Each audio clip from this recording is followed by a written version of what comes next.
सोम प्रदोष व्रत कथा। सोम प्रदोष व्रत कथा के अनुसार एक नगर में एक ब्राह्मणी रहती थी। उसके पति का स्वर्गवास हो गया। उसका अब कोई आश्रयदाता नहीं था, इसलिए प्रातः होते ही वह अपने पुत्र के साथ भीख मांगने निकल पड़ती थी। भिक्षाटन से ही वह पुत्र का पेट पालती थी। एक दिन ब्राह्मणी घर लौट रही थी तो उसे एक लड़का घायल अवस्था में कराहता हुआ मिला।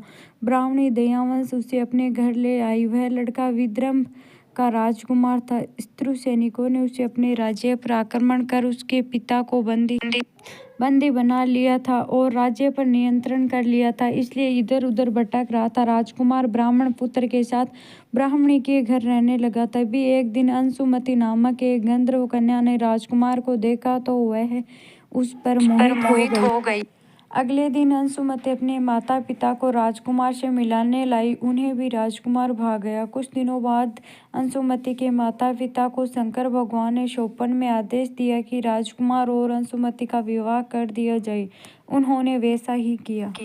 ब्राह्मणी प्रदोष व्रत करती थी।